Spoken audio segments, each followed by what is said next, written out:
हमारा पहला क्वेश्चन है, UNESCO is a specialised agency of, then options है यूके, यूएस, यूएन या फिर UF.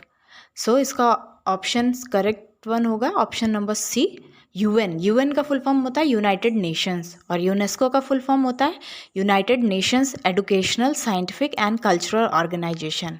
And UNESCO was established on 16 of November 1945। ये भी क्वेश्चन पूछ दिया जाता है, सो आप डेट याद रखिएगा, और डेट नहीं याद रख सकते तो ईयर तो एक्चुअल में याद रखिएगा ही।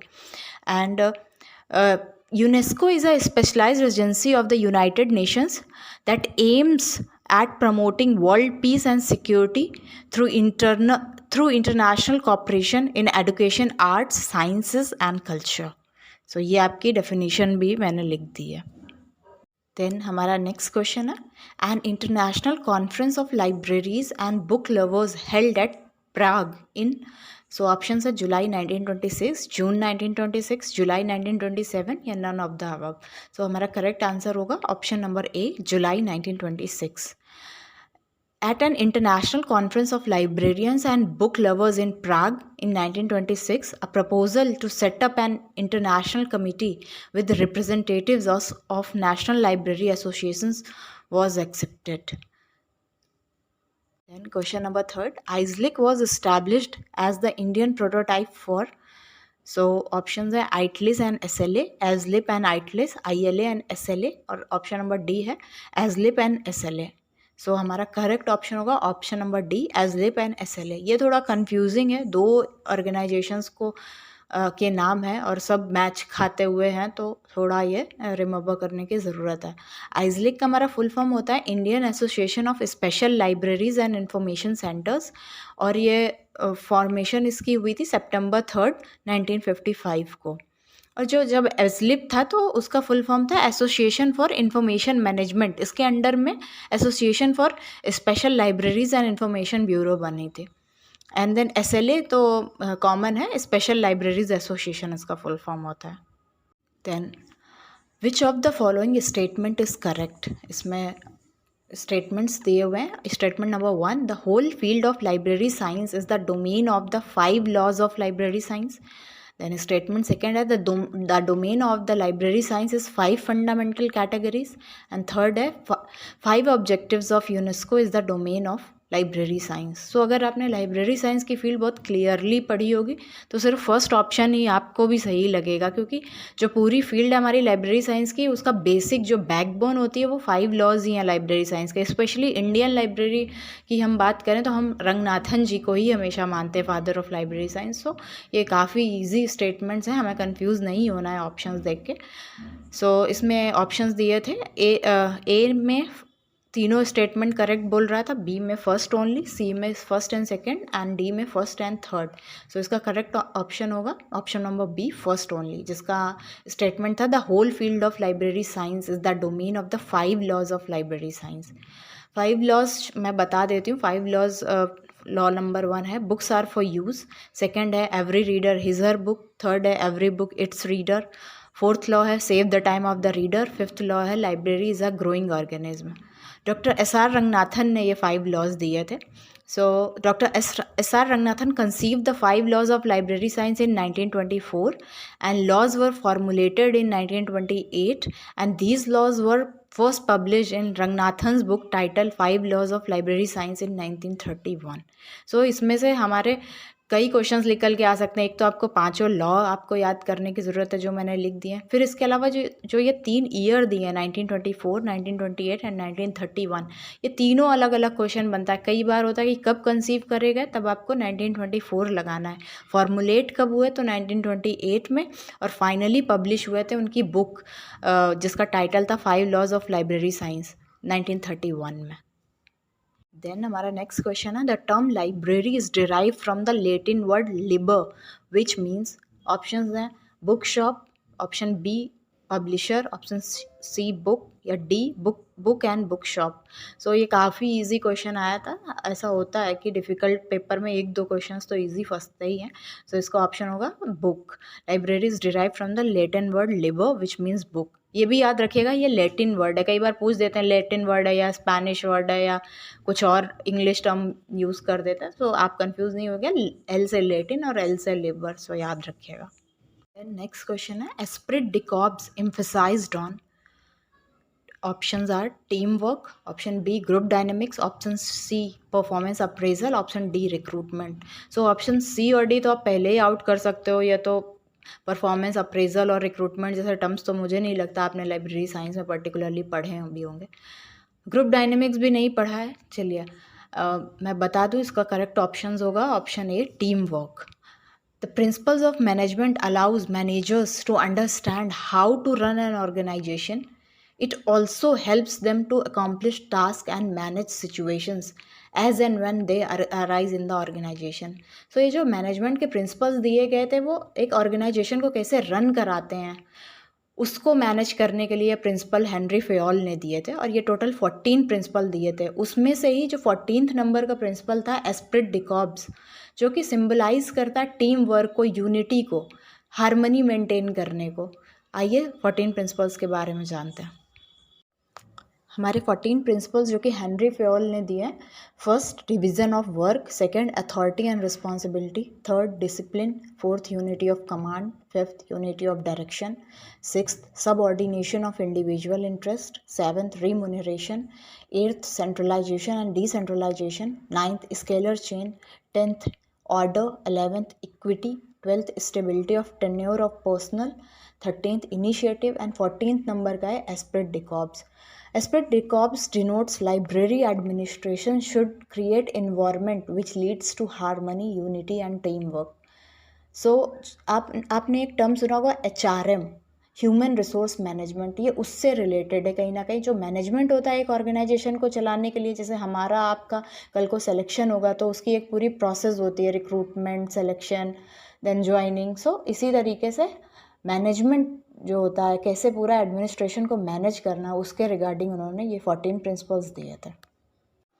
सो हमारा क्वेश्चन है, facial expression can be an example of, options है verbal communication, non verbal communication, visual communication and mass communication. So इसका करेक्ट आंसर होगा non verbal communication. Verbal communication से मतलब है जो चीज़ें आप बोल कर किसी को बता पा रहे हो, लाइक हम 1 to 1 किसी से बात करते हैं। देन जो हमारा नेक्स्ट है नॉन वर्बल कम्युनिकेशन, उसका मतलब ये होता है कि हम किसी को इशारे में कोई बात बता रहे हैं, कुछ एक्सप्रेस कर रहे हैं विदाउट कुछ बोले। जैसे कि आप डीफ एंड डम लोगों को देखते होगे, वो अपनी सब बात कह देते हैं बट कहीं भी बोल नहीं पाते हैं, वो एक तरह का नॉन वर्बल कम्युनिकेशन हुआ। फिर थर्ड है विजुअल कम्युनिकेशन। विजुअल मतलब हम किसी को स्क्रीन पे कोई ऑडियो वीडियो दिखाकर, ऑडियो विजुअल चीज़ों के थ्रू कोई चीज़ कम्युनिकेट करते हैं। लाइक मीटिंग्स होती हैं तो लोग, इतने सारे लोग बैठते हैं, 1 to 1 तो सबसे नहीं बात करेंगे, उन्हें कुछ मैसेज शोकेस करना होता है तो वो डायरेक्टली स्क्रीन पर चला देते हैं, तो वो एक तरह का ऑडियो विजुअल जो चीज़ें हो गई वो एक तरह से विजुअल कम्युनिकेशन में आ गई। देन नेक्स्ट था मास कम्युनिकेशन। मास कम्युनिकेशन मतलब कि बहुत सारे लोगों को एक साथ कोई चीज़ डिस्प्ले करना, जैसे कि टीवी वगैरह पे जो चीज़ एक साथ कुछ टेलीकास्ट हो गई तो वो हमारा मास कम्युनिकेशन में आ जाएगा। इनकी डेफिनेशंस भी बता देती हूँ। Verbal communication is the use of words to share information with other people. Non-verbal communication is the transfer of information through body language, facial expressions, gestures, created space, and more.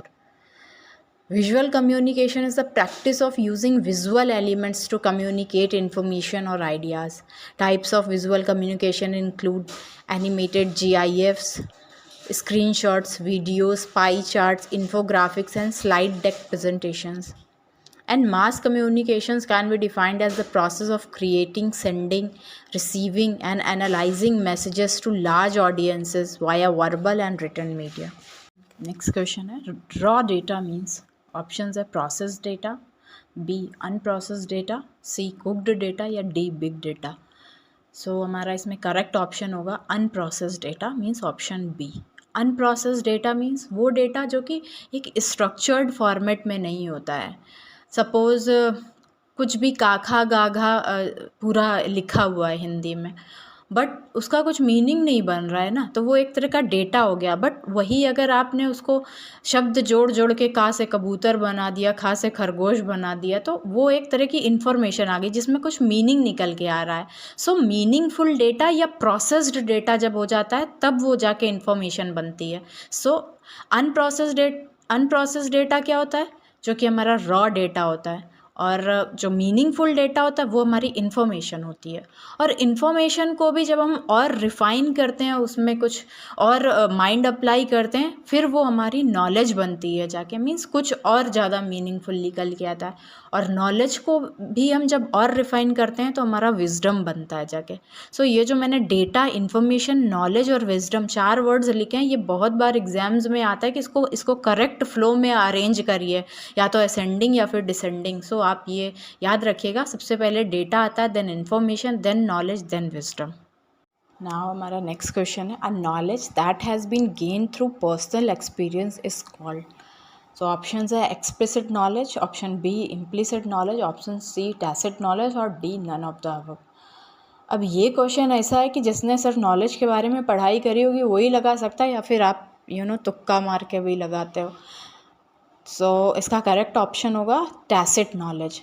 इसमें भी जो explicit knowledge है वो फिर भी थोड़ा different है। जो इम्प्लिसिट और टैसिट ये दोनों कंफ्यूज करेंगे, एक पर्सनल एक्सपीरियंस से आती है और दूसरा इंसिडेंटल एक्सपीरियंस है, जो कि लगभग लोगों को कंफ्यूज कर जाता है। सो इसका करेक्ट आंसर टैसिट नॉलेज होता है।